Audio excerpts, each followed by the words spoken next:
Exercising in the month of Ramadan while you're fasting. Fasting is ultimately a spiritual act, very important pillar of Islam.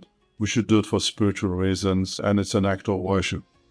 But it also has a physical element. We are stopping eating, drinking for long periods, and this has an impact on your body. And particularly those who are physically active outside of Ramadan, exercising, running, cycling, or going to the gym. When is the best time to exercise to get exercise benefits, but at the same time not compromise on spiritual aspect of Ramadan, like the iftars, the taraweehs, especially your work as well. If you're obviously most people are working.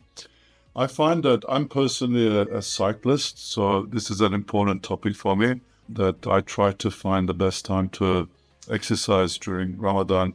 So what I recommend is these 3 times. The best time to exercise during Ramadan is just before you break the fast. Let's say in Australia, it's 7:30 p.m. is the iftar time. So you could exercise at 5 p.m., 5 to 6 p.m. And the reason for that, there's 2 reasons for that. The first one is that because your body is depleted of glycogen, whatever you do while you're exercising, you're using fat. So fat loss becomes really good if you do it just before iftar time.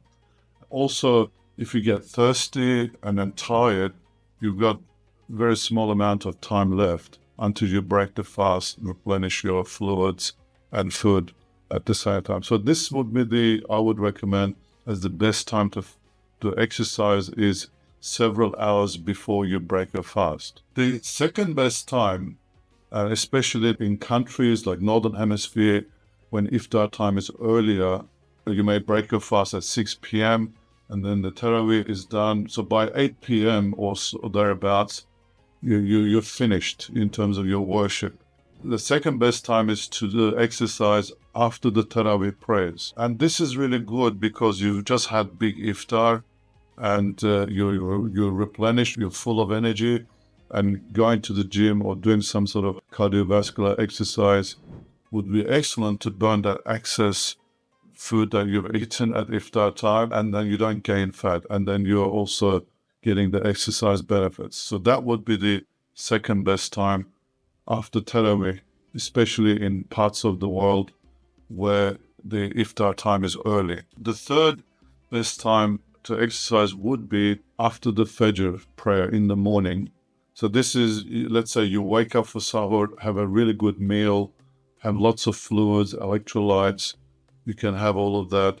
And then the Fajr comes, you pray Fajr, and after Fajr you can do several hours of exercise. It's not going to, because you've taken a lot of fluids and food, it will not affect the rest of your day. But this is the part, this time period is the most sensitive one, because if you get really thirsty, you've got the whole day ahead of you, you may suffer a lot if you're not careful. So having enough fluids and having enough food is very important if you have to exercise in the morning. But ultimately, we should not see Ramadan as a month of, physical exercise. You should just aim to maintain your fitness level or strength levels as much as possible so that there isn't a huge decline. So that should be the main aim, to minimize your fitness loss in the month so that you can focus on the spiritual benefit, the social benefit of Ramadan and fasting. May Allah accept your fasting, and I hope you can maintain your fitness during the month of Ramadan.